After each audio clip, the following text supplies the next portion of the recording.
Bismillahirrahmanirrahim. Assalamualaikum warahmatullahi wabarakatuh. Alhamdulillahi ala ihsanih wa syukru lahu ala taufiqihi wa amtinanih wa asyhadu an la ilaha illallah wahdahu la syarika lahu ta'ziman li sya'nih wa asyhadu anna Muhammadan abduhu wa rasuluhu da'li ridwanih. Allahumma salli alaihi wa ala alihi wa ashabi wa ikhwani. Hadirin dan hadirat yang dirahmati oleh Allah Subhanahu wa taala. Puji dan syukur kita panjatkan kepada Allah atas segala limpahan karunia yang Allah berikan kepada kita. Salawat dan salam semoga tercurahkan selalu kepada junjungan kita Nabi Muhammad sallallahu alaihi wasallam, juga kepada keluarganya serta seluruh sahabat beliau tanpa terkecuali. Pada kesempatan kali ini kita tematik dulu ya. Saya ingin menyampaikan tentang ibadah syukur kepada Allah Subhanahu wa taala.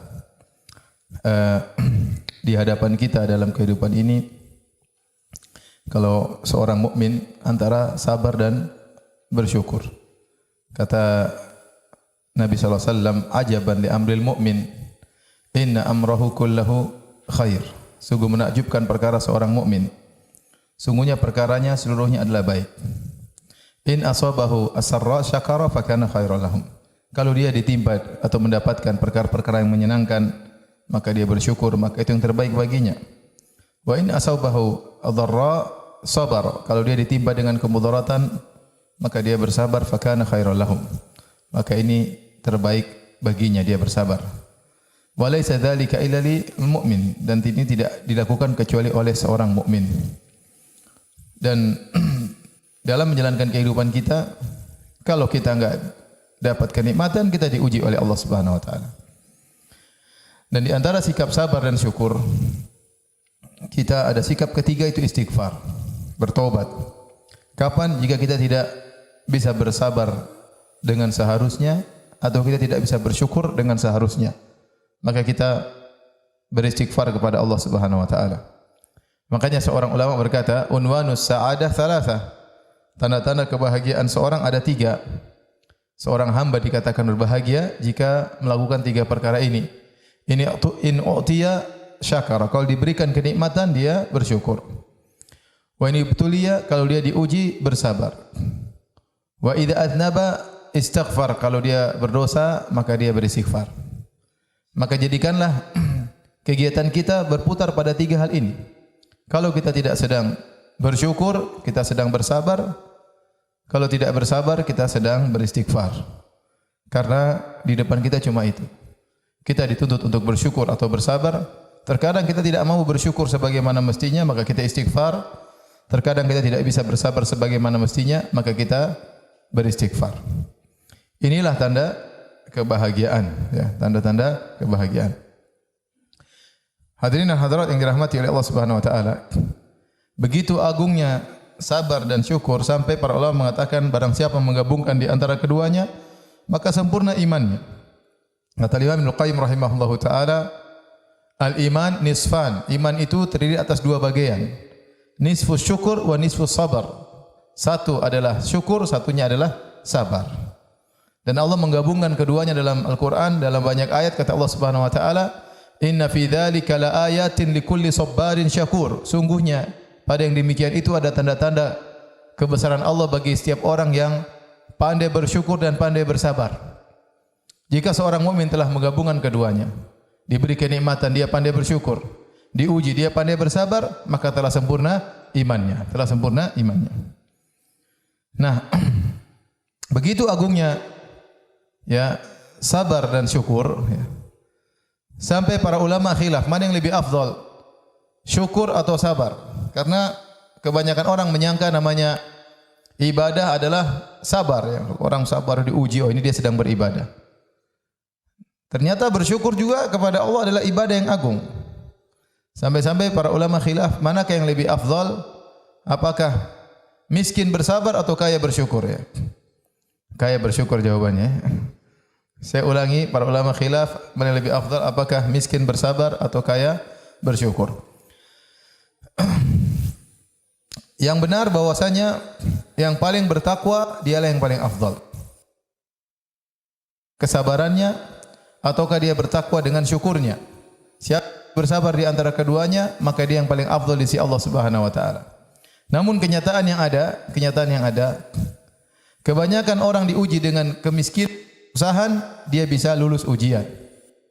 Kebanyakan orang diuji dengan kenikmatan dan kekayaan, tidak lulus ujian. Ini kenyataan yang ada. Saya ulangi, kenyataan yang ada. Kebanyakan orang diuji dengan kemiskinan, sakit, kekurangan, maka dia lulus ujian, dia bisa bersabar. Namun kebanyakan orang diuji dengan kekayaan, kenikmatan, dia tidak pandai bersyukur. Makanya ya Allah berfirman dalam Al-Qur'an, wa qalilun min ibadiyas syakur. Hanya sedikit dari hamba-hambaku yang bersyukur. Kemudian iblis telah bersumpah di hadapan Allah Subhanahu wa taala.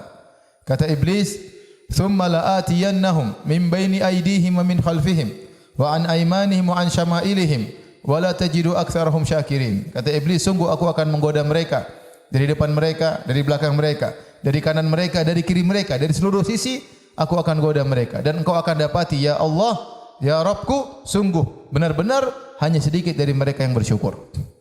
Oleh karenanya Nabi SAW diperlihatkan surga. Kata Nabi SAW, uritul jannah, aku melihat surga. Fawajatu aktsaru ahliha al-fuqara, aku dapati kebanyakan penghuninya orang-orang miskin. Kemana orang-orang kaya? Entah kemana. Mampir ke neraka jahanam. Dari sini kita tahu bahwasanya orang yang diuji dengan kesulitan lebih banyak yang lulus.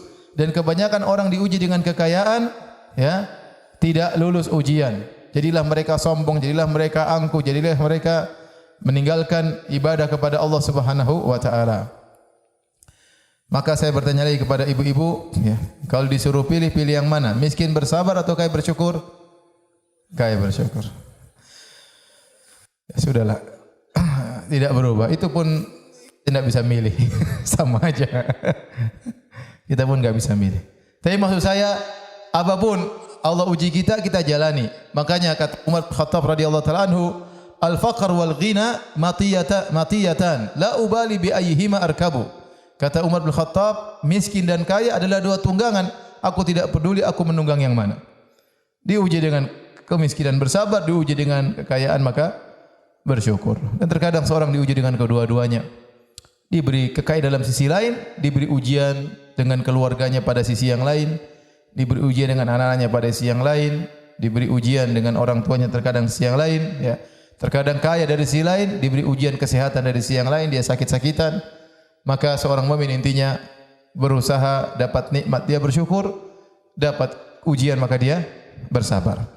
Yang mau kita bahas pada kesempatan kali ini tentang syukur. Syukur merupakan ibadah yang agung, ya. Makanya dalam Al-Qur'an banyak Allah mengatakan hendaknya kalian bersyukur. Seperti Allah berkata kepada Nabi Musa alaihissalam, ya, ya Musa inni istafaituka 'alan nasi bi risalati wa bi kalami fakhudh ma ataituka wa kum minasyakirin.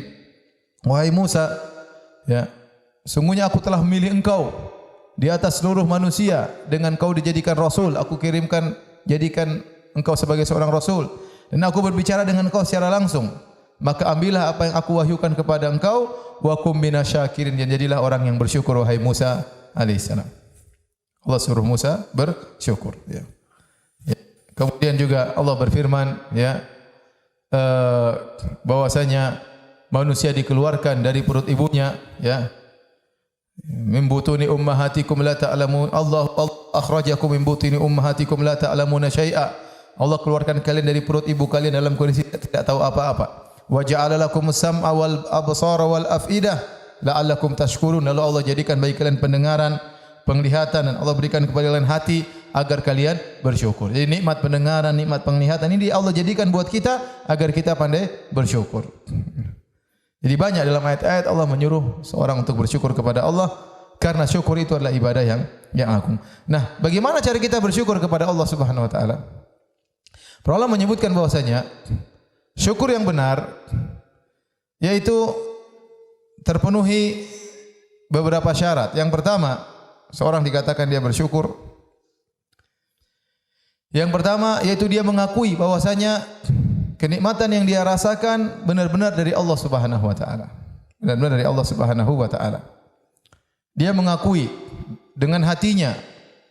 Oleh karenanya di antara zikir pagi petang perkataan abu'u laka bi ni'matika alayya ya Allah, aku mengakui kepada Engkau seluruh nikmat yang Kau berikan kepadaku. Setiap pagi, setiap petang kita ucapkan zikir petang ini. Abu'u laka bi ni'matika alayya.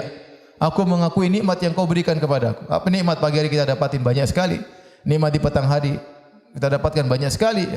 Kita mengakui semua nikmat tersebut adalah dari Allah Subhanahu wa taala. Ini perlu pengakuan hati. Bahwasanya tidak ada kenikmatan yang kita dapatkan kecuali karena Allah. Ma bikum min ni'matin fa min Allah. Tidak ada satu nikmat pun yang kau rasakan kecuali dari Allah Subhanahu wa taala. Dan ini ya, ini akan melawan penyakit ujub. Ya. Karena penyakit ujub itu kita merasa bahwasanya kita punya andil dalam keberhasilan. Kapan kita dalam hati kita merasa karena saya bisa berhasil, maka itulah ujub. Itu ujub. Ya. Seperti perkataan sebagian orang mengatakan, ya, karena saya lulus ini, karena saya kuliah di sini, maka saya berhasil. Ya, karena saya dulu berjuang. Tatkala dia merasa dirinya punya andil dalam ikut keberhasilan, seakan-akan dia ikut serta sama Allah. Keberhasilan dia itu karena Allah dan juga karena dirinya. Dia lupa bahwasanya segala kenikmatan yang ada pada dirinya, segala kecerdasan juga dari Allah Subhanahu wa taala. Ini banyak terjadi. Sehingga sebagian orang kadang-kadang lupa menceritakan tentang pengalaman dia seakan-akan karena dia jago. Tatkala dia bercerita mengesankan seakan-akan dia jago, itulah ujub. Itulah ujub. Ya. Makanya ujub dikatakan syirik kecil. Kenapa syirik kecil? Karena dia mensekutukan Allah dengan dirinya sendiri.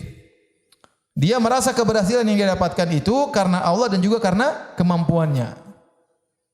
Padahal kita tahu la haula wala quwata illa billah. Tidak ada daya, tidak ada upaya, tidak ada keberhasilan kecuali dari Allah Subhanahu wa taala. Dan hal ini sering saya sampaikan bahwasanya kekayaan, keberhasilan tidak berbanding lurus dengan kecerdasan.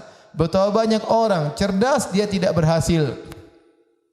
Betapa banyak orang yang banyak pengalaman juga tidak berhasil. Tidak syarat bahwasanya orang kalau mau kaya harus pintar, tidak harus. Ada orang mungkin tidak sekolah malah bisa jadi orang kaya. Dan ada orang yang pintar sampai kepalanya botak sampai sekarang pun tidak haji-haji. Ya, gajinya kecil jadi dosen misalnya. Makanya ya, tidak mesti bahwasanya kecerdasan yang buat kita berhasil. Tidak. Kapan kita merasa bahwasanya kita ini berhasil karena kelebihan kita, maka itulah ujub dan berarti kita tidak bersyukur. Makanya ujub itu musuhnya syukur. Maka pengakuan dalam hati bahwasanya Allah yang kasih kita nikmat, ini adalah bentuk syukur dalam hati. Ini yang pertama. Syarat seorang dikatakan bersyukur mengakui dari hatinya bahwasanya segala kenikmatan dari Allah Subhanahu wa taala. Apa saja ibu-ibu ya?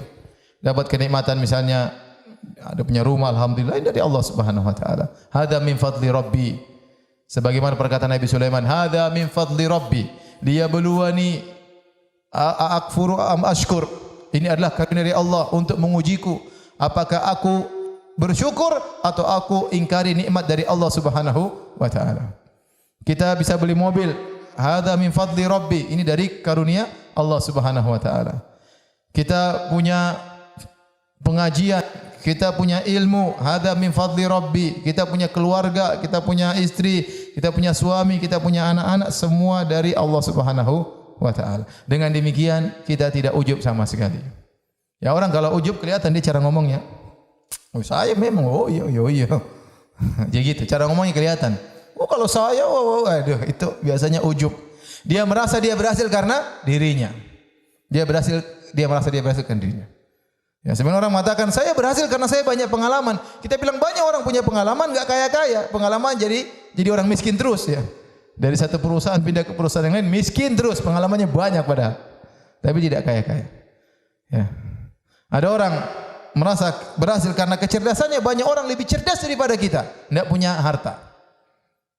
Agar Anda tahu bahwasanya keberhasilan Anda itu murni dari Allah Subhanahu wa taala. Makanya Allah mengatakan wala tafrahu bima atakum. Kata Allah Subhanahu wa taala, "Kai la ta'sau ala ma fatakum wala tafrahu bima atakum." Agar kau tidak sombong dengan apa yang Allah berikan kepada engkau. Bahwasanya semua karunia dari Allah Subhanahu wa taala. Ini yang pertama. Yang kedua, dalam hati juga bahwasanya seorang harus meyakini jangan merasa saya memang berhak mendapatkan ini, jangan. Jangan pernah merasa di depan Allah, ya Allah memang saya berhak mendapatkan nikmat yang kau berikan kepada saya. Engkau siapa? Allah siapa? Kapan seorang merasa dirinya yang berhak dapat nikmat tersebut, maka dia kurang bersyukur kepada Allah Subhanahu wa taala. Ya ikhwan, ya akhwat, apa yang kita lakukan ini tidak ada nilainya dibandingkan dengan nikmat yang Allah berikan kepada kita. Apa yang sudah kita berikan kepada Allah? Enggak ada. Ibadah apa yang sudah kita kerjakan di hadapan Allah Subhanahu wa taala? Kita tidak pantas dapat nikmat ini semuanya. Ya. Kita aja kalau kerja sama orang satu hari 8 jam, kita jadi dia. Dapat gaji misalnya 20 juta saja sudah senangnya luar biasa. Kapan dia ngomong kita taat, kapan dia perintah kita nurut. Enggak usah 20 juta, 4 juta aja kita kasih. Supir atau pembantu udah bahagianya sudah kayak sampai di karena mereka dapat 4 juta 5 juta banyak ya. Nurut, kita suruh apa saja dia nurut. Sementara Allah kasih kita banyak, kasih kesehatan, kasih penglihatan, kasih pendengaran, kasih pikiran, kasih harta, kasih rumah, kasih keluarga banyak. Apa yang sudah kita ibadah malas-malasan, baca Quran malas-malasan, maksiat masih lancar, lisan tidak dijaga, maka jangan pernah kita merasa saya berhak dapat nikmat ini, jangan. Kita tahu bahwasanya nikmat yang Allah berikan kepada kita itu karunia Allah Subhanahu wa taala. Kalau Allah menghitung-hitungan antara seperti pekerja dengan bosnya, maka kita tidak berhak mendapatkan apa-apa. Ya. Maka kapan kita merasa memang saya berhak, memang saya pantas, akhirnya kita rasa bersyukur kepada Allah kurang. Kita mentang-mentang akhirnya. Mentang-mentang di hadapan Allah Subhanahu wa taala. Maka seorang kalau bersyukur dalam hatinya hilangkan perasaan memang saya pantas mendapatkan ini semua, jangan pernah berperasaan demikian. Ya. Saya enggak usah jauh-jauh, saya saja. Apa pantas saya kemudian bisa sekolah di Madinah? Enggak ada.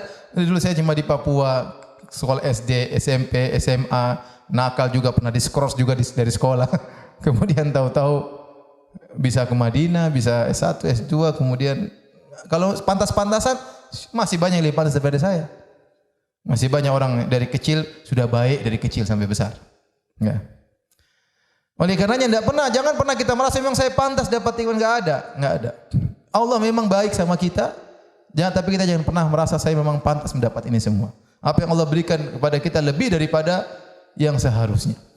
Ini yang kedua. Yang ketiga, bersyukur dengan lisan, dengan pengakuan. Kita mengatakan alhamdulillahirabbil alamin. Ya, Nabi sallallahu alaihi wasallam dari bangun tidur sampai mau tidur selalu memuji Allah Subhanahu wa taala.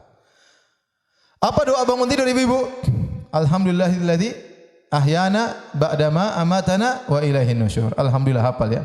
Karena sebagian orang sudah lupa karena bangun tidur langsung lihat WhatsApp, jadi lupa akhirnya doanya. Alhamdulillahilladzi ahyana ba'dama amatana wa ilaihin nusyur. Segala puji bagi Allah yang menghidupkan. Subhanallah, begitu bangun langsung ingat Allah Subhanahu wa taala. Ini hamba siapa Nabi mengatakan orang yang terjaga di tengah malam, man ta'arra, terjaga di tengah malam kemudian baca la ilaha illallah dahu syarika lahu mulku wa kullu syai'in qadir. Subhanallah, alhamdulillah, Allahu akbar, Allahu quwwata illa billah. Apa diampuni dosa-dosanya. Dia begitu bangun ingat Allah Subhanahu wa taala. Ya, pikirannya selalu ingat Allah Subhanahu wa taala. Kemudian juga dalam hadis yang lain Nabi berdoa, ya alhamdulillahilladzi afani fi jasadi wa radda alayya ruhi wa adhina li bi dzikrihi. Ini juga di antara doa bangun tidur. Ya, kata Nabi sallallahu alaihi wasallam, segala puji bagi Allah yang telah menyehatkan badanku bisa bangun lagi. Kemudian mengembalikan ruhku. Betapa banyak orang tidur enggak bangun-bangun lagi dan masih mengizinkan aku untuk mengingatnya. Alhamdulilladzi afani fi jasadi wa radda alayya ruhi wa adhina li fi dzikrihi. Ini doa juga waktu Nabi bangun tidur.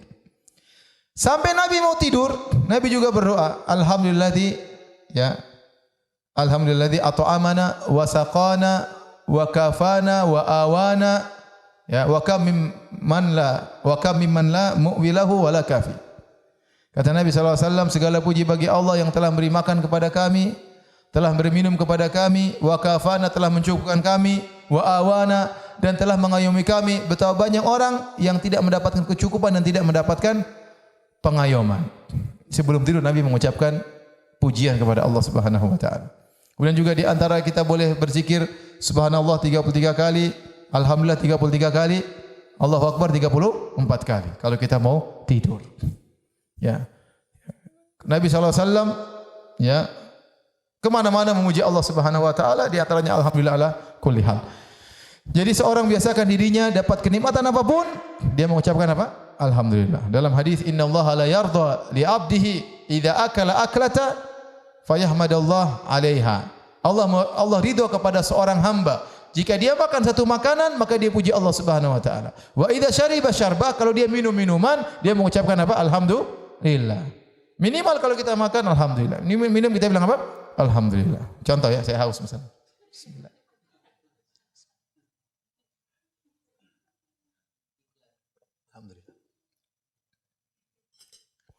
Jadi hadirin hadirat yang Allah Subhanahu wa taala, dengan lisan.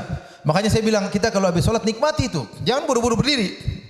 Begitu salat subhanallah, tiga nikmati itu. Alhamdulillah. Sambil kita ingat semua nikmat yang Allah berikan kepada kita hari ini dan sebelumnya. Alhamdulillah. Alhamdulillah, alhamdulillah, alhamdulillah. Alhamdulillah hari ini masih salat. Alhamdulillah masih zikir. Alhamdulillah hari ini masih ketemu anak istri. Alhamdulillah hari ini masih sehat. Alhamdulillah hari ini masih bisa ngaji. Alhamdulillah hari ini masih banyak kenikmatan. Alhamdulillah masih bisa baca Quran. Nikmati, kita ucapkan itu alhamdulillah, alhamdulillah, alhamdulillah, alhamdulillah. Jangan pikir alhamdulillah, alhamdulillah, alhamdulillah, alhamdulillah, alhamdulillah, alhamdulillah, alhamdulillah, alhamdulillah, alhamdulillah. Jangan, ya akhi. Gimana nikmat mau bersyukur kepada Allah? Banyak orang begitu habis salat langsung. Jangan, kita berzikir. Di situ rasa nikmat luar biasa yang tidak kalah nikmat dari salat. Karena dia pelengkap dari apa? Salat. Maka seorang berzikir dengan tenang, Allahu Akbar, Allahu Akbar, Allahu Akbar, Allahu Akbar, Allahu Akbar. Enggak usah buru-buru. Apa yang mau dikejar? Mau kejar apa? Ya. Oleh karenanya seorang mengucapkan syukur dengan lisannya, dengan mengucapkan alhamdulillah, segala puji bagi Allah Subhanahu wa taala. Jadi anti jangan mengira, akhi jangan mengira ibadah cuma sabar, tidak. Kita bersyukur itu ibadah luar biasa. Allah sangat suka dengan hamba yang kalau dia sering memuji Allah Subhanahu wa taala. Berarti dia seorang hamba yang tahu bersyukur, yang tahu berterima kasih kepada Rabb-nya. Ya, yang tahu berterima kasih kepada Rabb-nya. Kemudian di antara bentuk bersyukur kepada Allah adalah dengan al-jawarih, dengan badan, dengan anggota badan. Dengan anggota badan. Sebelumnya, di antara bentuk bersyukur dengan lisan, kata para ulama, di antaranya mengingat-ingat nikmat yang Allah berikan kepada kita dengan menyebut-nyebutnya. Allah berfirman, "Wa amma bi ni'mati rabbika fahaddits." Adapun nikmat-nikmat yang Allah berikan kepadamu maka sebut-sebutlah. Tapi kata para ulama, nyebut-nyebutnya kepada orang yang memang teman dekat kita, orang yang amanah dengan kita, keluarga kita. Jangan sebut-sebut di mana-mana, khawatir ada orang yang hasad. Ya, karena sebagian orang tidak kuat kalau lihat Anda lihat anti gandengan sama suami itu dia enggak kuat melihatnya. Ya, dia sakit hati. Karena mungkin dia tidak seperti itu. Makanya tidak semua orang kita nampakkan sebut-sebutkan kenikmatan yang Allah berikan kepada kita. Tetapi kalau kita ceritakan pada anak-anak kita, alhamdulillah mami dulu begini, papi dulu begini, alhamdulillah. Sekarang alhamdulillah begini ya misalnya. Enggak apa-apa, ceritakan, anak-anak biar tahu. Ya. Anak biar tahu, ceritakan pada kawan dulu saya begini, alhamdulillah Allah kasih saya hidayah. Itu namanya nyebut-nyebut nikmat. Karena kita sering lupa. Kenapa Allah suruh kita nyebut-nyebut nikmat? Kita ucapkan, bukan cuma kita renungkan, kita ucapkan. Saya cerita sama kawan-kawan, alhamdulillah dulu. Para sahabat juga gitu, mereka kadang ngobrol di masjid, dalam hadis disebutkan Nabi sedang zikir setelah salat subuh, para sahabat ngobrol tentang jahiliyah mereka. Mereka sambil tertawa. Nabi lewat dan Nabi hanya tersenyum. Jadi cerita tentang bagaimana jahiliyah dahulu, kita dulu begini, alhamdulillah kasih kita kenikmatan. Itu membuat kita pandai bersyukur kepada Allah Subhanahu wa taala. Ya. Bagaimana kita dahulu, sekarang alhamdulillah. Sebut-sebut nikmat. Tapi tadi syaratnya hanya kita sebutkan kepada orang-orang yang bisa kita percayai. Adapun kepada orang yang kita tidak percayai atau kepada publik maka tidak usah kita sebut-sebutkan. Kita sebutkan saja secara global, enggak usah detail ya. Karena tadi saya katakan banyak orang tidak kuat melihat nikmat yang kita rasakan. Ya, ya karena sebagian orang sedikit dapat nikmat, kemudian selfie, kemudian share. Beli mobil baru, selfie, kemudian share. Dapat istri baru, selfie, kemudian apa? Share. Rumah baru, selfie, share. Semuanya yang safar ke sana, selfie, share. Pergi ke luar negeri, selfie, share. Makan makanan enak, selfie, share. Semuanya di selfie, semuanya di share.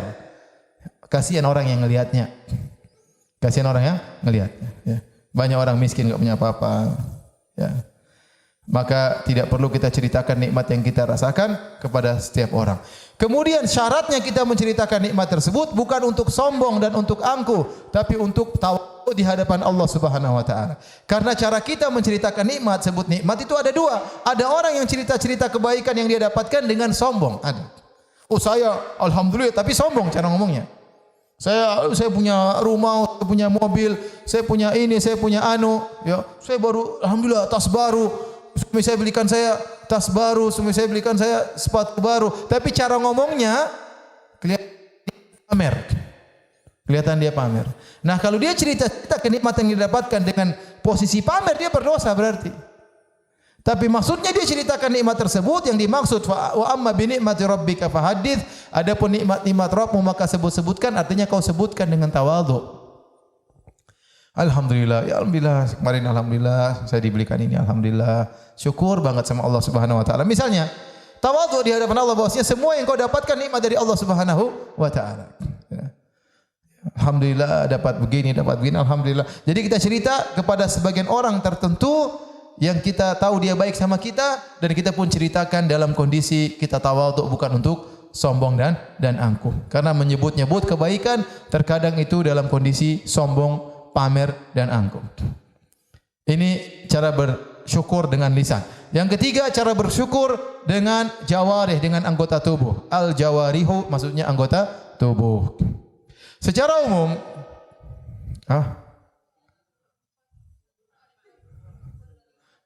tadi hati dua, lisan dua. Ini anggota badan juga ada dua atau tiga ya. Iya, maksudnya hati dua. Sayang Ustadz bukan ibu-ibu.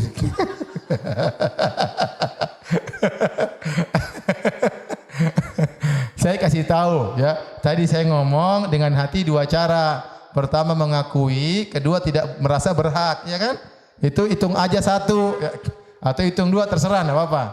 Hitung dua yang ya. Ya, yang ketiga sama empat dengan lisan. Yang ketiga empat dengan bilang alhamdulillah, kemudian menyebut-nyebut nikmat yang Allah berikan kepada kita, yaitu 3 dan 4. Sekarang kelima berarti?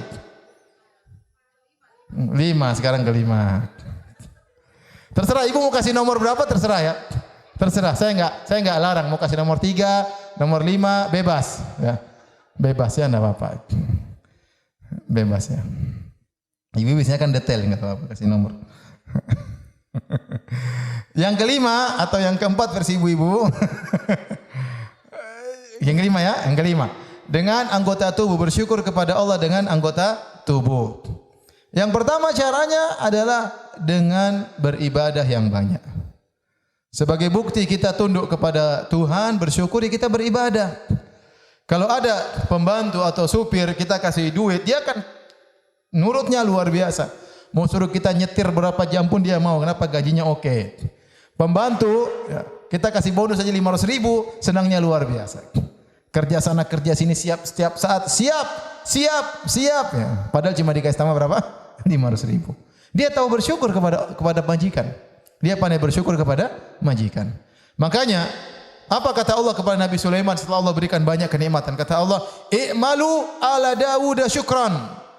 Beramalah wahai keluarga Daud, yaitu Sulaiman, sebagai bentuk syukur kepada Allah. Kata Allah, wa qalilun min ibadiyas syakur. Hanya sedikit dari hamba-hambaku yang bersyukur. Nabi Sulaiman luar biasa. Nabi Sulaiman, ya sebagaimana saya pernah kisahkan, ya sampai suatu hari dia lupa waktu dia lagi duduk di singgasananya, kemudian orang-orang ada pameran kuda-kuda yang indah, kuda-kuda yang sofinatil jiyad. Kuda-kuda yang indah yang kalau sudah mengangkat kaki dia bertumbuh pada 3 kaki, terus kaki belakangnya diangkat, sangat indah. Sampai hatta tawarat bil hijab. Kata Allah sampai matahari tenggelam. Nabi Sulaiman ternyata lupa zikir petang. Gara-gara nonton apa? Kuda, bukan sinetron. Nonton apa? Kuda. Kuda juga bagus untuk peperangan. Akhirnya kata Nabi Sulaiman, "Rudduha alayya." Kembalikan kuda-kuda yang indah tadi semuanya. Fatafiqa, maka Nabi Sulaiman kemudian menyembelih kuda-kuda itu semuanya. dia berikan atau dia sumbangkan. Karena apa? Karena kuda-kuda ini yang membuat dia lupa untuk zikir apa? Petang. Lihat bagaimana syukurnya kepada Allah Subhanahu wa taala. Kita lupa macam-macam ya. Lupa zikir, lupa baca Quran, lupa apa lagi Ibu? Lupa berbakti sama orang tua, lupa berbakti sama suami, lupa ngurus anak-anak, lupa salat qobliyah, lupa salat ba'diyah ya. Semuanya gara-gara nonton yang enggak-enggak. Baik, jadi di antara bentuk bersyukur adalah beribadah. Makanya Nabi SAW salat sampai kaki beliau bengkak-bengkak hatta tatawarram qadamah, sampai kaki beliau bengkak-bengkak Nabi. Maka Aisyah bertanya, "Ya Rasulullah, engkau telah diampuni dosa-dosamu yang terlalu dan akan datang." Dan di antara keistimewaan Nabi yang tidak dimiliki oleh manusia manapun, Nabi diampuni dosa yang akan datang. Kata Nabi, saya diberi spesial, tidak dimiliki nabi-nabi yang lain. Aku diampuni dosa yang masa depan. Orang-orang diampuni masa lalu. Nabi belum mengerjain, semua dosa di masa depan telah diampuni oleh Allah Subhanahu wa taala. Tetapi kok ibadahnya kayak gini? Kata Nabi SAW, "Afala akunu abdan syakuran?" Kenapa aku tidak menjadi hamba yang pandai bersyukur? Kemudian waktu Allah memberikan Al-Kautsar, kata Allah Subhanahu wa taala, "Inna a'tainakal kautsar." Ya Muhammad, kami berikan engkau anugerah Al-Kautsar, telaga Al-Kautsar atau sungai Al-Kautsar di surga. Fasholli li rabbika wanhar. Maka kalau begitu salatlah dan sembelihlah. Kata para ulama, di antara bentuk utama kita bersyukur kepada Allah adalah dengan banyak salat, dengan banyak menyembelih. Karena itu yang diperintahkan kepada Nabi sallallahu alaihi wasallam. Ya, di antara banyak bersyukur kepada Allah Subhanahu wa taala. Maka jangan malas-malas beribadah. Waktu kita berjalan ibu-ibu, apa yang mau kita bawa di hadapan Allah Subhanahu wa taala? Saya sering nasihat ini buat saya sendiri ya. Waktu kita terbuang-buang, kita ngobrol di grup WhatsApp, ngobrol ini, bicara dunia, usaha. Kapan kita buat Allah Subhanahu wa taala? Kapan kita buat Allah Subhanahu? Kehidupan dunia ini akan kita tinggalkan. Kita tidak akan bawa rumah yang sudah kita bangun. Kita tidak akan bawa mobil yang sudah kita beli. Kita tidak akan bawa dompet-dompet dan tas-tas yang sudah kita kumpulkan banyak-banyak. Tidak kita akan bawa sepatu-sepatu yang sudah kita beli. Ya. Sudah kita meninggal, yang kita bawa hanya amal soleh. Ya. Yang kita bawa hanyalah amal soleh. Oleh karenanya, kita jangan sampai salah langkah. Umur kita terus berkurang. Ya, umur kita terus berkurang. Rambut semakin putih. Ya. Wajah semakin keriput. Ya. Ya, dan lain-lainnya. Ya. Badan semakin mekar. Ya. Kapan lagi mau kembali kepada Allah Subhanahu wa taala? Hati-hati ibu-ibu. Ya. Karena ibu-ibu banyak buang-buang waktu. Ya. Mentang-mentang enggak ada kerjaan di rumah, akhirnya grup-grup WhatsApp lah, inilah anulah, subhanallah. Quran enggak dibaca-baca. Satu hari satu lembar belum tentu dibaca. Ya. Berita-berita ikut terus. Di sini enggak, pas pulang ke rumah maksudnya. Di sini enggak, yang sini pengajian kok. Hati-hati ibu-ibu ya. Kalau pandai bersyukur harus banyak beribadah kepada Allah. Kalau punya target, kita ini harus ditargetkan. Saya punya target 1 bulan berapa juz saya baca. Harus ada target. Ya. Saya punya target sebulan saya mau infak sekian. Harus ada target. Kalau kita enggak target, kita lupa, bakalan lupa. Ada saya didengar kisah gini. Ada seorang lelaki. Dia pergi di Arab sana. Dia pergi ke supermarket, ada anggur enak. Beli, dia ingat istrinya, anak-anaknya. Dia suruh supirnya atau siapa suruh kirim ke rumah. Nanti saya belakangan masih ada keperluan. Tapi anggur enak, dia ingat anak sama istrinya. Ini suami yang baik. Kemudian dia kirim anggur ke rumahnya. Setelah itu dia tidak berapa lama, mungkin sore atau kapan dia pulang. Kemudian dia makan, dia bilang, "Mana anggur?" "Waduh, sudah habis." "Loh kok habis?" "Aduh, kita lupa sama papi, lupa." Langsung dia berpikir, saya masih hidup aja mereka lupakan saya. Ini cerita, ini beneran. Saya dengar cerita dari seorang, saya cerita. Kemudian langsung berpikir, saya masih hidup saja. Istri saya, anak-anak saya sudah lupakan saya. Gimana kalau saya sudah meninggal dunia? Langsung dia pergi, langsung dia bangun masjid. Duitnya dia keluarkan untuk bangun apa? Masjid. Ini Allah tidak akan lupa. Hanti-hanti ini, nanti kalau udah mati siapa yang ingat? Suami kawin lagi, sudah pasti itu. Dapat lebih muda, dapat lebih seger, mungkin lebih soleh. Dulu suka cerewet, sekarang Masya Allah mijit suami terus. Kapan mau ingat anti lagi? Makanya anti itu beramal soleh. beramal soleh, banyak-banyak. Ya, kita enggak tahu kapan dia dipanggil oleh Allah Subhanahu wa taala. Saya tidak ingin kita buang-buang waktu, ibu-ibu yang dirahmati Allah Subhanahu wa taala. Bagaimana kita mau dikatakan bersyukur sementara kita kurang ibadah kepada Allah Subhanahu wa taala? Maka di antara bentuk bersyukur kepada Allah adalah dengan banyak ibadah. Ini yang jelas. Ya. Kemudian di antaranya dengan sujud syukur. Sujud syukur kalau kita dapat kenikmatan yang tidak biasa, naik pangkat kayak diangkat jadi menteri kayak misalnya, kita sujud syukur. Ya. Misalnya, ya. Oleh karenanya Nabi SAW kalau mendengar kabar kenikmatan, Nabi sujud apa? Syukur. Seperti yang dilakukan oleh Ali bin Abi Thalib radhiyallahu ta'ala anhu. Ali bin Abi Thalib dia pernah memerangi orang-orang Khawarij. Dan Nabi mengatakan bahwasanya membunuh orang-orang Khawarij pahalanya luar biasa. Dan Nabi sebutkan bahwasanya di antara orang-orang Khawarij yang akan kau perangi adalah orang yang tangannya buntung dan di buntung tangannya tersebut ada semacam tai lalat besar, di situ tumbuh ada rambut sedikit. Maka waktu Ali bin Abi Thalib sebelum memerangi orang Khawarij, mereka 6.000 atau 8.000. Maka Ali bin Abi Thalib ngirim Ibnu Abbas radhiyallahu ta'ala anhuma untuk diskusi sama mereka. Karena mereka rajin ibadah luar biasa, tapi mereka tersesat. Ibnu Abbas datang dengan baju yang indah, maka mereka protes. Ya Ibnu Abbas, ente sepupunya Nabi kenapa pakai baju yang bagus? Orang soleh masa pakai baju yang bagus? Maka Ibnu Abbas bantah. Ya, pokoknya dibantah Ibnu Abbas. Akhirnya 2.000 atau 3.000 sadar. Tinggal 6.000 atau tinggal 5.000, mereka tidak mau sadar. Akhirnya diperangi oleh Ali bin Abi Thalib. Diperangi sampai habis-habisan, sampai mereka kabur dan banyak yang meninggal dunia. Setelah mereka perang selesai, Ali bilang, iltamisu dzat sudiyah. Cari orang yang tangannya buntung dan ada tai lalat di buntung tangannya tersebut dan ada untaian rambut di tai lalat tersebut. Maka para sahabat dan pasukannya Ali mencari orang tersebut. Mereka cari-cari, mereka, ya Amirul Mukminin, tidak ada. Ali langsung bercucuran keringat. Ali tidak mungkin karena Nabi pernah menyampaikan kepadaku dan Nabi pasti benar. Cari lagi. Dicari lagi ternyata dia di bawah tumpukan. Itu diangkat tumpukan, benar ada orang di antara mereka yang mati yang tangannya buntung dan ada apa? Ada tai lalat yang ada rambutnya. Maka Ali langsung kharra sajidan, kemudian dia sujud syukur. Berarti dia sudah tepat yang disarankan oleh siapa? Nabi sallallahu alaihi wasallam. Sujud syukur kepada Allah Subhanahu wa taala. Jadi kalau kita dapat kenikmatan, jangan lupa sujud apa? Syukur. Kenikmatan tahu-tahu dapat dibelikan papi mobil misalnya, alhamdulillah syukur pada Allah. Ya. Kemudian misalnya anak berhasil apa, syukur kepada Allah. Kalau perlu kita tunjukkan di hadapan anak kita, kita bersyukur. Anak kita lulus misalnya, kita bersyukur. Jadi anak kita lihat bahwasanya ibunya bersyukur kepada siapa? Allah Subhanahu wa taala. Terkadang kita enggak ngelakuin seperti itu. Ya.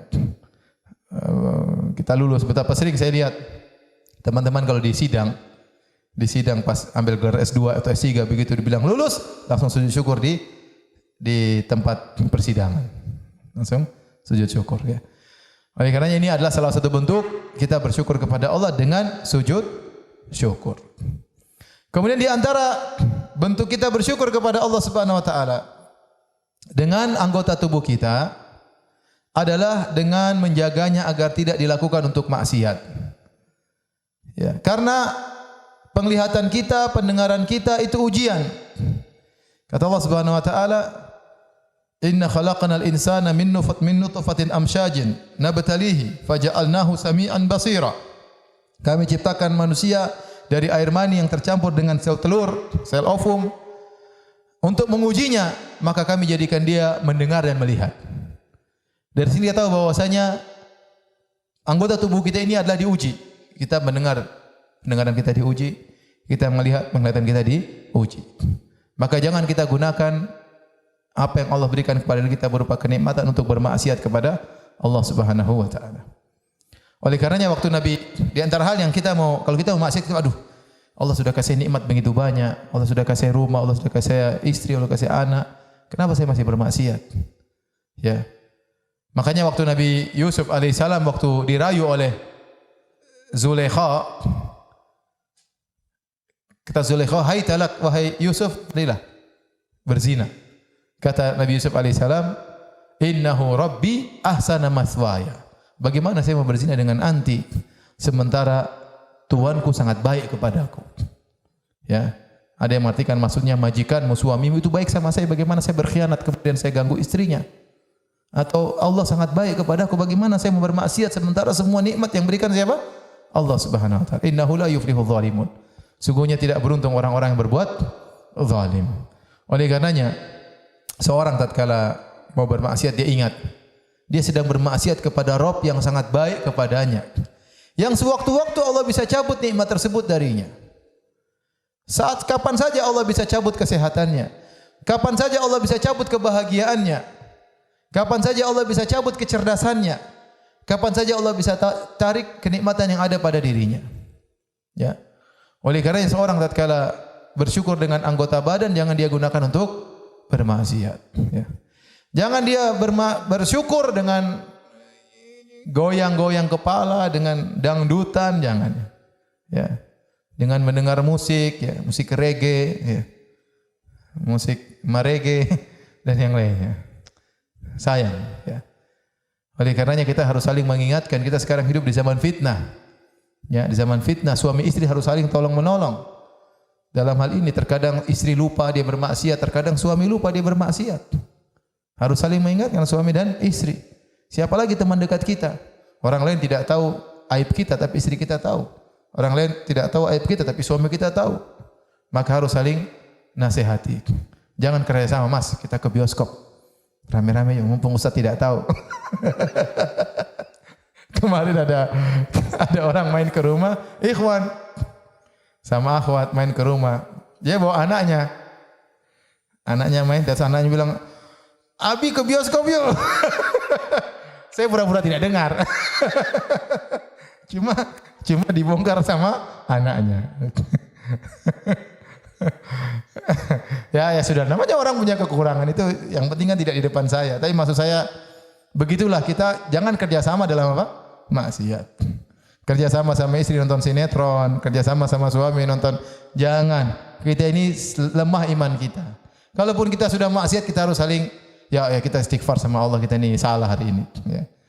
Ya, siapa lagi yang mau tegur kita kalau bukan orang terdekat kita, suami kita, istri kita yang sayang kepada kita. Ya. Oleh karenanya di antara bentuk bersyukur kepada Allah adalah tidak menggunakan nikmat yang Allah sudah berikan kepada kita untuk membangkang perintah Allah Subhanahu wa taala. Tidak menggunakan harta yang Allah berikan kepada kita untuk membangkang perintah Allah Subhanahu wa taala. Tidak menggunakan harta yang Allah berikan kepada kita untuk dibuang-buang, tidak ada manfaatnya. Dapat uang banyak kemudian kita foya-foya, habiskan sana, habiskan sini, beli barang-barang mahal-mahal, jalan-jalan ke sana kemari, coba itu uang untuk anak yatim, untuk para janda, untuk bangun pondok, untuk bangun masjid, maka pahala akan terus mengalir. Pahala akan terus mengalir. Ya. Tapi inilah ya salah satu bentuk bersyukur kepada Allah jika seorang telah memenuhi persyaratan tersebut. Berapa itu? 5, 6, 7 lah. 5, 6, 7. Dengan badan ada berapa? Ada 3. Beribadah, sujud syukur sama menjauhi kemaksiatan. Berarti ada 7.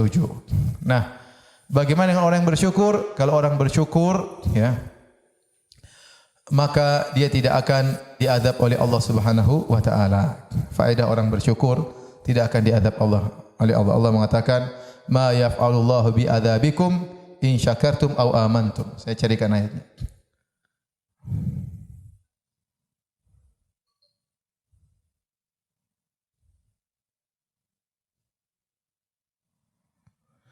Surat An-Nisa 147. Surat An-Nisa surat keempat ayat 147. Ma yaf'alullahu bi'adzabikum in syakartum wa amantum wa kana Allahu syakiran alima. Allah tidak akan mengadab kalian jika kalian bersyukur dan kalian beriman. Sungguhnya Allah Maha pembalas kebaikan dan Allah Maha mengetahui. Surat An-Nisa 147 ya. 147. Ini faedah kalau seorang pandai bersyukur, Allah tidak akan mengadab dia, ya. Kenapa hambanya ini dikasih nikmat syukur kepada Allah Subhanahu wa taala. Waktunya dia gunakan untuk Allah, sebagian hartanya diinfakkan di jalan Allah Subhanahu wa taala. Dia buat pengajian, dia mengundang orang makan, memberi makan kepada orang miskin, beri makan kepada kawan-kawannya. Ini semua adalah kebaikan. Yang penting dia harus ikhlas kepada Allah Subhanahu wa taala. Yang kedua, kalau orang bersyukur kepada Allah ditambah. La in syakartum la azidannakum. Kalau kalian bersyukur, sungguh aku akan menambah kenikmatan bagi kalian. Ini banyak orang yang pandai bersyukur, Allah tambah-tambah terus nikmatnya. Ya, sampai dia mau lari dari dunia, dunia malah yang mengejar dia. Kenapa? Dia pandai bersyukur. Ya, kita terkadang kurang diberi nikmat. Kenapa? Karena mungkin kita kurang pandai bersyukur.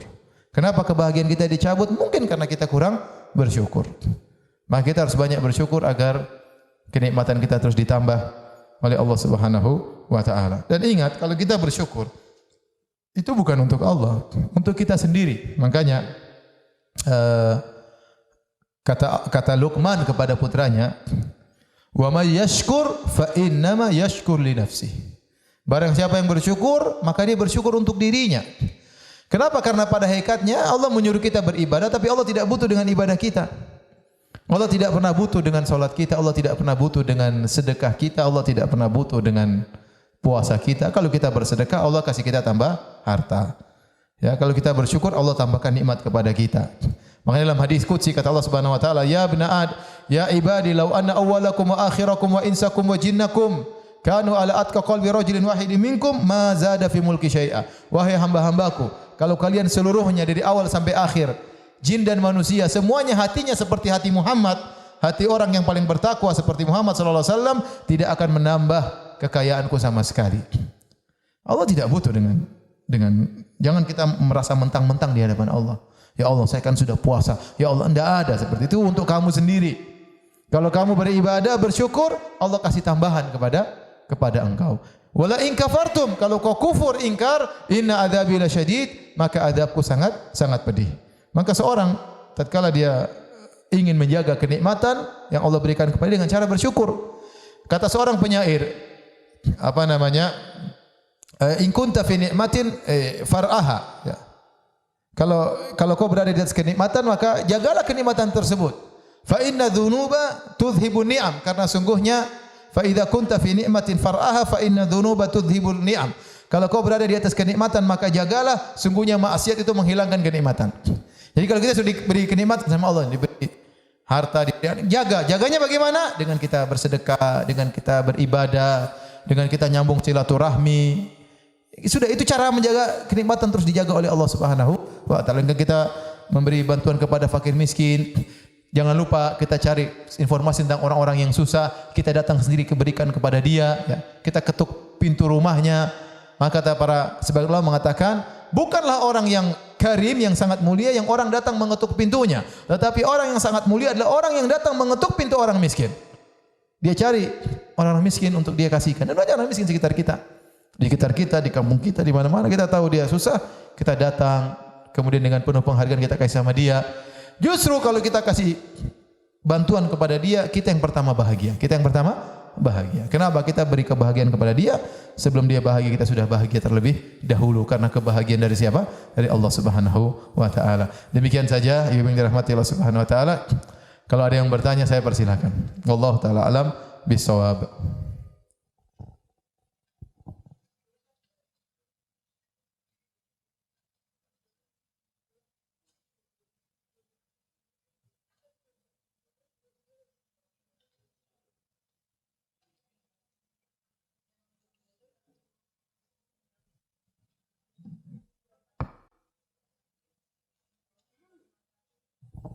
Ustaz, keluarga saya mau buat acara hari kematian papi dengan menebar hari, bukan hari, apa ini, HSDI, hari mungkin ya.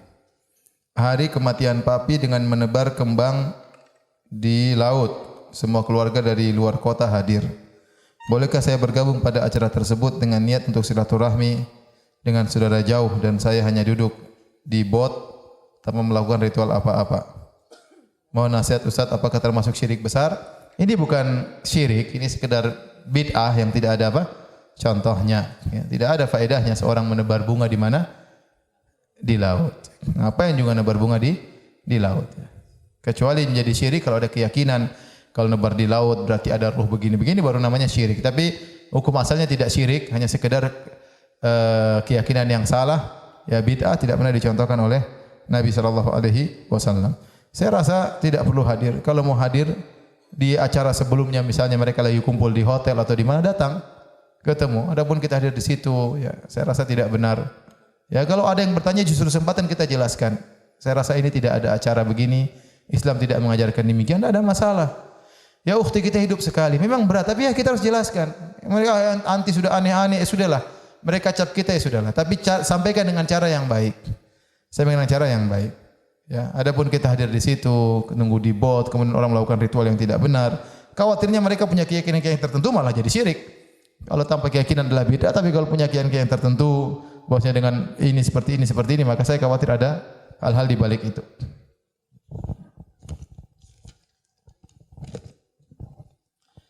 Ustaz, saya membeli rumah yang sebagian dari hasil uang kerja di bank. Sekarang saya mau bertobat dari riba. Maka bagaimana rumah yang saya tempati tersebut? Perlukah bagian yang saya beli dengan uang riba saya sedekahkan sebagai salah satu bentuk tobat? Walaupun hal itu berat juga buat saya keluarkan uang. Anti sekarang bertobat. Ini masih bilang saya mau bertobat. Ya. Berarti belum bertobat. Harusnya sekarang resign. Ya. Udah ngaji terus-terus nggak resign kapan bertobat? Keburu mati. Ya. Kalau anti bertobat, berarti rumah itu sudah itu milik anti, nggak ada masalah. Tapi kalau anti tidak bertobat haram. Sekarang sudah terlanjur nanya, anti lanjutkan, itu rumah haram bagi anti. Kalau anti bertobat, anti tinggalkan bank sekarang, itu rumah boleh jadi milik anti. Karena Allah memaafkan yang telah lalu. Tapi syaratnya bertobat langsung resign besok.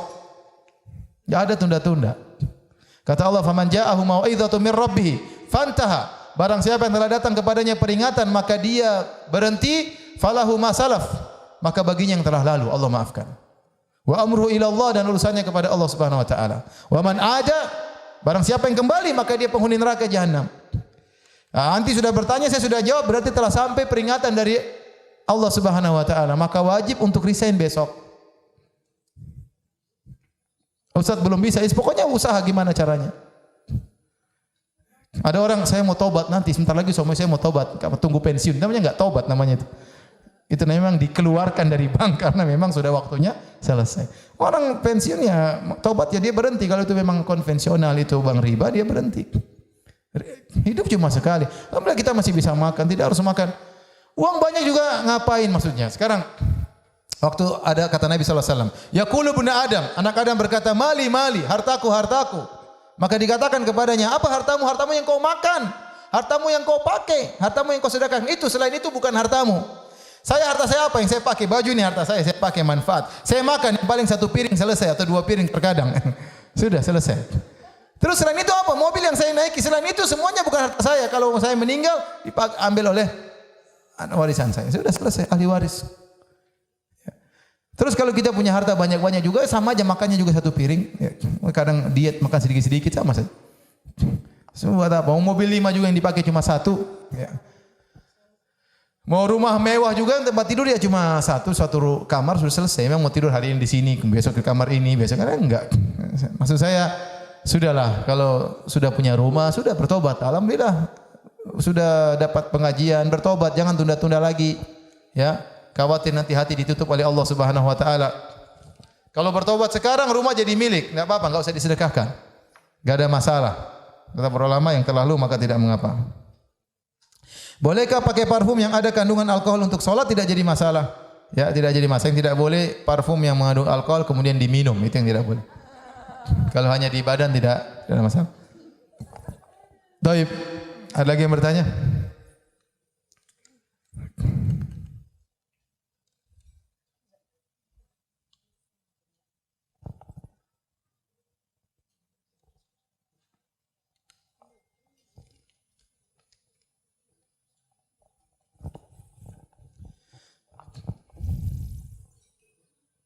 Ustaz, doa apa yang sebaiknya dibaca pada saat sujud syukur? Saya tidak tahu ada doa khusus. Ya. Saya tidak tahu, Allah alam bisawab. Baca doa sujud juga enggak ada masalah. Baca doa sujud tidak jadi masalah. Mau bicara kepada Allah enggak ada masalah, tapi kita baca doa sujud biasa. Ustaz, bagaimana hukumnya apabila makan di restoran negara kafir dan ada menjual babi juga? Apakah boleh makan di restoran tersebut? Kalau ternyata memang yang kita makan itu halal, misalnya dia jual ayam misalnya, ya, dan kita tahu tidak bercampur apa namanya alat masaknya misalnya, kita tahu deh ya, dia ayam sendiri, jual babi di corner yang lain misalnya, ya. Maka kalau darurat kita di luar negeri maka enggak ada masalah, ya. Enggak ada masalah, ya. Tapi kalau ternyata campur ya, maka jangan. Kalau enggak yakin gimana maksudnya?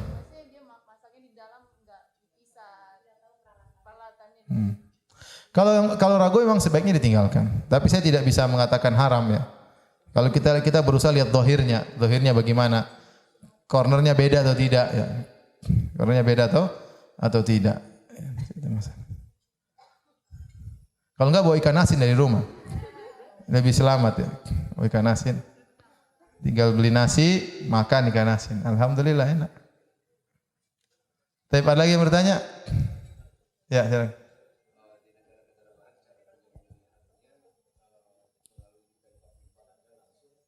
Tidak sah kalau ternyata sembelihannya tidak sesuai dengan syariat Islam, meskipun yang nyembelih orang Nasrani tidak sah. Ya, maka harus nyembelihnya. Ya, kata Allah wa ta'amul ladzina utul kitaba halal lakum. Sembelihan ahlul kitab halal bagimu dengan syarat sembelih dia. Kalau ternyata di suatu daerah dikenal bahwasanya itu tidak disembelih, maka tidak boleh kita makan. Ya. Tidak boleh kita makan. Lebih baik enggak usah lah, ya.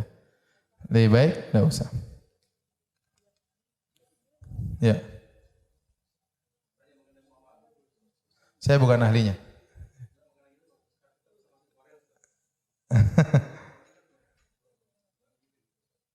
Terus kenapa? Ya enggak apa-apa kan kita mau beli, kita pesan. Harganya sudah biasa jelas sekian-sekian, apa masalahnya?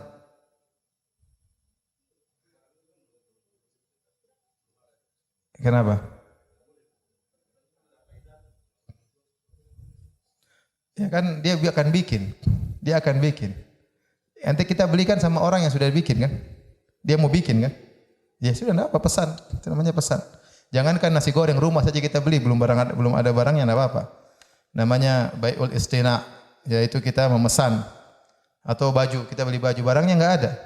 Kita pergi ke tukang baju, kita bilang saya pesan baju ukurannya sekian-sekian. Iya kan boleh. Kalau ternyata dia enggak jauh habis kan enggak jadi beli. Enggak jadi beli seperti itu. Taib, kalau enggak ada lagi yang bertanya?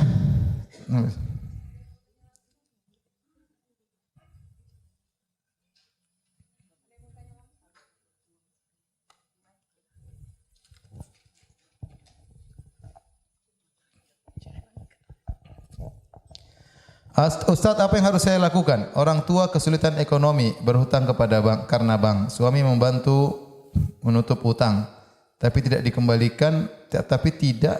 dikembalikan orang tua. Orang tua saya masih suka belanja-belanja padahal katanya susah. Saya tidak enak sama suami. Apakah saya boleh meminta uang dikembalikan? Ya, statusnya hukumnya kalau suami membantu orang tua kita, berarti itu sebenarnya ya tergantung suami niatnya apa ya.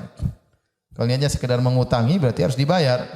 Kalau niatnya memberi hadiah maka tidak perlu diminta. Cuma memang ya kadang suami kita baik, dia tahu orang tua kita, dia terus saja bantu. Tapi kita harus baik sama suami kita. Kalau suami kita sudah begitu, ya kita harus baik. Seandainya dia minta poligami harus dikasih. Bahaya. Maksud saya kalau suami sudah baik itu jangan lagi kita rewel sama dia, banyak nuntut. Suami sudah baik, bayangkan orang tua kita gampangannya bahasanya enggak beres, belanja sana belanja sini, ngabisin uang suami yang bayarin terus kita masih ya, bagaimana? Makanya seorang wanita harus tahu kalau suaminya baik sama keluarga dia harus lebih baik kepada suaminya dan juga bisa dia balas dengan berbuat baik kepada keluarga suami. Misalnya kalau ibunya suami sakit maka dia datang tanpa harus disuruh oleh suaminya. Dia perhatian tanpa harus karena dia tahu suami dia baik sama keluarganya. Itu contoh di antara yang kita tahu balas budi. Tapi kalau suami mengatakan statusnya hutang maka harus diminta. Berarti hutang. Tapi kalau saya mengatakan itu bukan hutang, itu saya hadiahkan kepada orang tuamu, maka jangan diminta. Karena suami memberi apa? Hadiah. Hadiah tidak boleh diminta kembali. Baik, masih ada lagi? Silakan.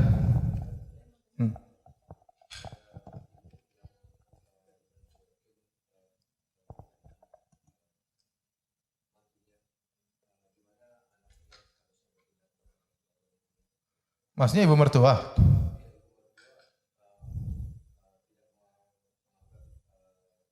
Mantunya?